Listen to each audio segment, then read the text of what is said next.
Hello again. This is Conversations with Coley, and I am Coley. I'm going to do a 4-part segment on the topic of love. Everybody wants love, desires to be loved, desire to express love. So let's dive in and see exactly what love is. And I wrote a book, Golden Bella. I will be referring to this book as well as a whole lot of literature that I've written over the course of the years. The first chapter of Golden Bella. Chapter 1, the backstory. The backstory deepens the meaning. Frame of reference. In 2019, I published the book, A Farmer's Guide to Love. This penned masterstroke wasn't a guide at all, but it deserves to, in part. What are you doing? Chapter 1, the backstory. The backstory deepens the meaning. Frame of reference. In 2019, I published the book, A Farmer's Guide to Love. This penned masterstroke wasn't a guide at all, but it did. Justice. I didn't do it. I know, but you. Okay. Frame of reference. In 2019, I published the book, A Farmer's Guide to Love. This penned masterstroke wasn't a guide at all, but it deserves to, in part, be reiterated here because it serves as the foundation to Golden Bella. Fake owners who are gazillionaire globalists have hijacked planet Earth.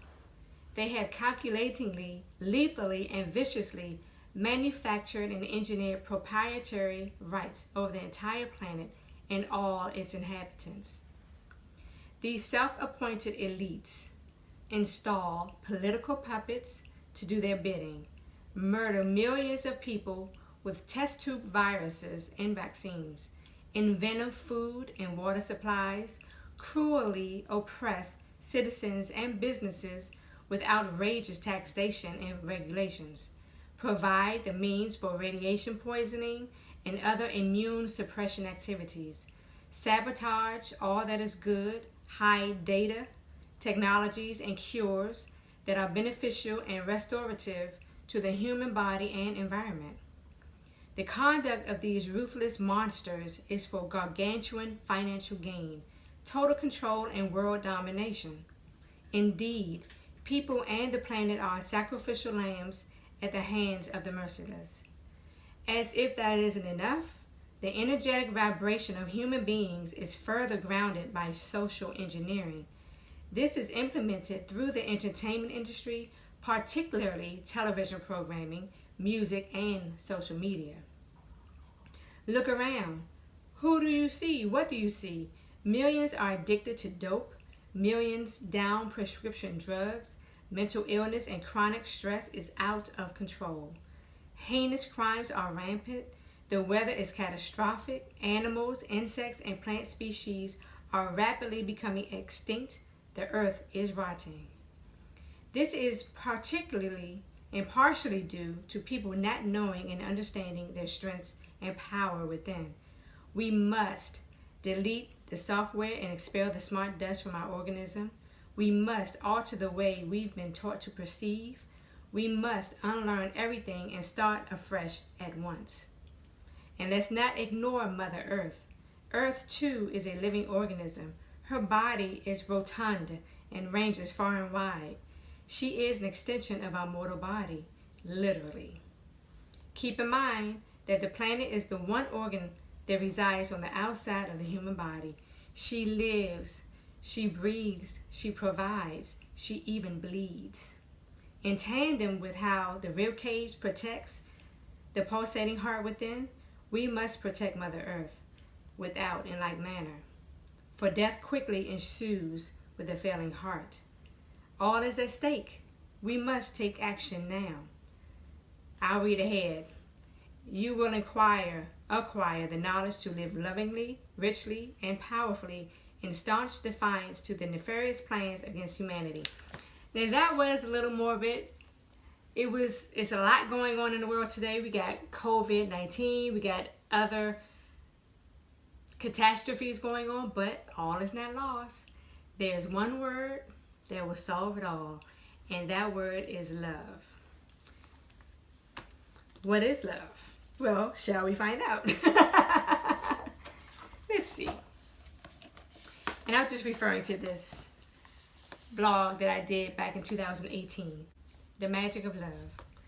Love has been defined by countless people, authors of the good book, writers of the dictionary, clergymen, teachers, gurus, husbands, wives, mothers, fathers, psychologists, you name it, have all nailed the meaning. The definitions of love are as innumerable as the grains of sand. So who's right and who's wrong? Is love a feeling, sensation, an action, or both? Does love verbalize specific things? Does love behave in a certain manner? In love, there is no right or wrong. In love, there is no this way or that way. Love cannot be put into a box. Love is free to be whatever a person deems it to be. It bends, it molds, and shapes according to each individual's belief. That is the magic of love. And so judging others according to your lovely point of view is a waste of time. Alternatively, wrap your arms around love in its entirety. Be free from condemning folk because their notion of love is dissimilar to yours. Make certain that your actions are in sync with your beliefs. Let it flow. And lastly, remember that love is a many-splendored thing. Now, I say that because my connotation of love and what I'm about to read you is my take on it, and hopefully you will dive in to see what love means to you and respond accordingly. The heart is the seat of love. Love gives. The human heart gives without asking for anything in return.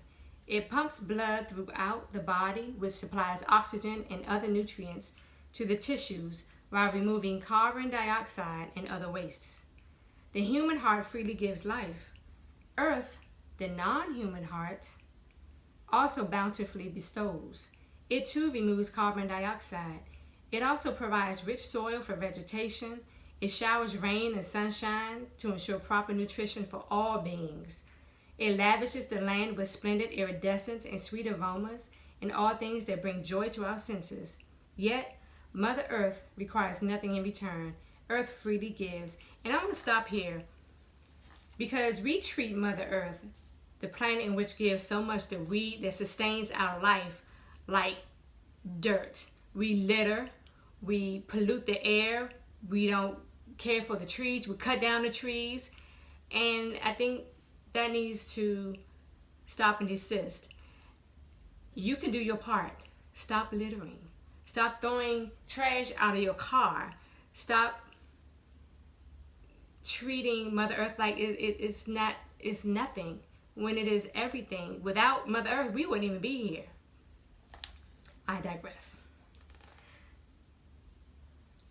How do you feel when your heart is healthy and happy? How do you feel when Earth functions at its best? Love is a mysterious phenomenon, yet the experience of it is euphoric. By what means does this magic cast its spells? And by what design does this enchantment operate? Quiet your mind, listen to the intelligence of your heart, observe nature, and contemplate its ways. Notice and glean distinct messages from life. The universe is always signaling. I learned that love takes risks. It is not concerned with reaching the destination because the voyage is exciting. I found that love is resilient. It thrives in desert places. I recognize that love is accepting. It allows a person to be who they are without judgment. I figured out that love is transcendent. It not only chooses the high road, but it soars above it. Now, this wasn't automatic for me. I had to live through some life experiences to realize what love, my definition of love is. So I think you can do your own.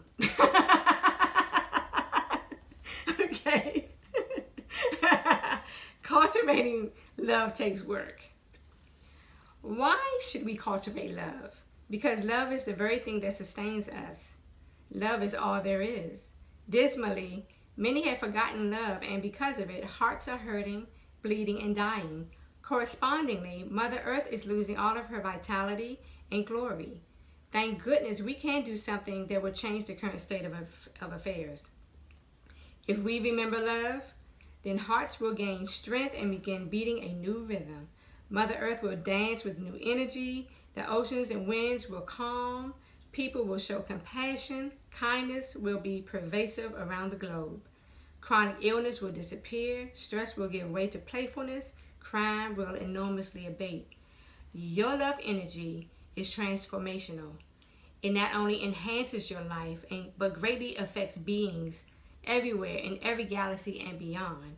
Do you want to be numbered among those who save worlds? More importantly, do you want to save your own? Your divine nature. Your divinity renders you a sovereign entity, which means that to depend on anything or anybody other than yourself is unnecessary. You are God in disguise. This is not blasphemous thinking.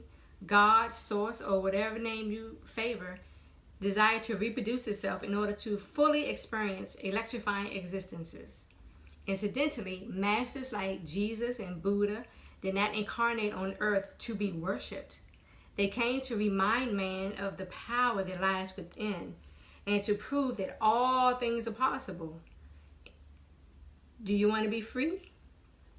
Free of disease, lack, and poverty, free of fear, stress, and depression, free of hate, anger, and weakness? Would you love not having to depend on medicine and government for assistance? Assuming the answer is yes, you must stop adopting other people's ideologies and agreeing with hearsay. Start thinking for yourself. Unplug, contemplate. Dive into the ocean of love and go for a swim. The waters may be a little murky, cold, and choppy at first, but keep swimming until it clears, warms, and stills. It will be the best adventure of your life. Albeit, life isn't a one-size-fits-all type of deal. You have to find what resonates and what works for you.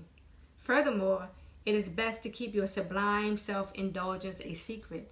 Many will not understand, and what people do not understand, they fear, criticize, and condemn, as silly as it seems. For me, I casually set my thoughts and bring attention to my spirit and divine nature throughout the day. It's akin to thinking about a dear lover. A daily acknowledgement of your divinity is enough to cultivate, to heal your body, and to perform miracles. You have a question? No. Okay. Take it lightly. Taking things lightly is an acquired skill, but sometimes you gotta laugh at the ridiculousness. Babies and toddlers exude sheer joy and find every little thing amusing. Children are the most creative creatures on the planet. Their imagination skyrockets and is forever on the move. Adults have long ago laid aside childlike playfulness and cheer. What happened to living in wonder and being inquisitive about most things and nothing in particular? Sure, as our age progresses, responsibilities become a priority and we get overwhelmed, but balance can remedy that. When was the last time you had a good gut-wrenching, pee-in-your-pants type of laughter? When was the last time you spontaneously hid behind a door and jumped out to jocularly frighten someone? When did you last skip or attempt to perform a cartwheel? When did you last tickle someone or get tickled? These presumably insignificant do-littles have an astounding impact. Plain and simple, feeling good and being in a good mood creates an environment for wondrous works. It is a catalyst for healing. Make it a routine to laugh and play each day. If only for a split second, become a child again. As an aside, lightheartedness, laughter, and playfulness is the real foundation of youth. Research the effects of these three have on the human body. or you can conduct your own test and experiment. Either way, you may never worry, sulk, or anger again. Beauty is everywhere. To behold beauty, you must search for it, and the first place to look is in the mirror. The more you are aware of your divine nature, the more you'll recognize the beauty of everything about you, inside and out. Nothing about you is happenstance or a mistake. You were brought forth from love. The universe is intentional, is exactness, is without fault. Once you see the beauty of your own soul, beholding beauty and loveliness is everything, and everybody becomes natural. Did that sound right? We all beauty. Okay. Was that the right word? Once you see the beauty of your own soul, beholding beauty and loveliness and everything in it. Okay. Right. Did you get that? Once you see the beauty of your own soul, beholding beauty and loveliness in everything and everybody becomes natural for you. Imagine living in a world where you see the divine in every corner. All it takes is an adjustment in your perception. Lastly, love makes all things blossom. It has been documented that love heals an ailing body and restores a mind gone astray. It has been recorded that because of love, miracles are brought to light.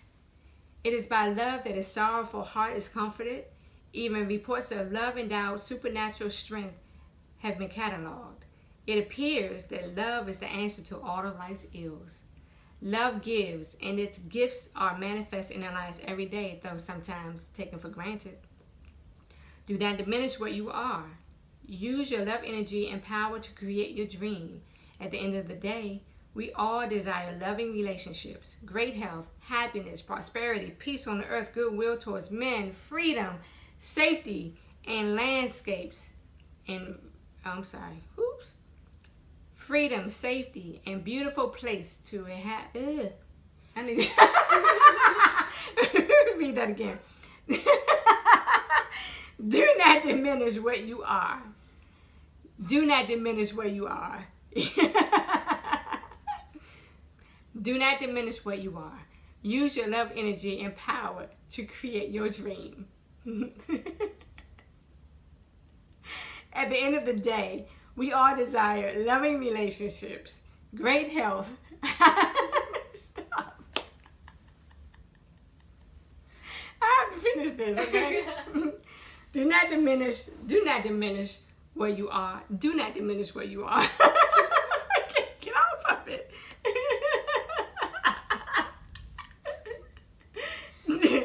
Do not diminish where you are. Use your love energy and power to create your dream. At the end of the day, we all desire loving relationships, great health, happiness, prosperity, peace on earth, goodwill towards men, freedom, safety, and a beautiful place to inhabit, which includes clean water, clean air, flourishing landscapes, and reasonable weather. Paradise on earth. Paradise on earth is possible. So, in essence, and that was chapter 1. I have 4 chapters. This is part 1 of 4. And what I basically am saying is that there's a lot of things going on, but we can change that if we begin to love and remember who we are. Any questions? No? Okay. About the author. That's me, Coley. I am a woman who never forgot the magic of life. I never lost a youthful curiosity. I ask, I read, I ponder. Since childhood, I inherently knew. I said childhood. Okay. Since childhood, I inherently knew that 1, nothing is as it seems, and 2, there is more than life than my mortal experience. Because of my insatiable desire for knowledge, I am given direction as I walk along this intriguing and enthralling path on the search for the purest gold. Don't count me as a holy roller or a shaman. I live an ordinary life with no fanfare or hysteria. Even so, I get a kick out of sharing my truths. I also take pleasure in seeing people get it. I hunger for folk to be healthy in mind, body, and spirit. I love when humankind prospers with integrity and honesty. Therefore, with no hitches, this book is a free gift. After all, the best things in life are free. Oh, go ahead and ask it. Yes. Question. I really like the book you're reading, and I see that you have it printed. Is there a way I can get it on my phone so I can follow along or read it later so I have my own copy? Yes. Yes. This book is available on the website justicereign.com, and it's a free PDF download. So it's for free. You can make copies. You can print it out. You can read along. I'll be doing parts 2 through 4 at a later date. And I guess that's about it. I hope you enjoyed the reading and readings of Golden Bella. I think it's important because we're all in this together. We have to share this earth. We have to commune together. We have to get along. We have to make sure that our space in our world is fine. And the only way we can do that is through love. Until next time, this is Coley signing out. Bye.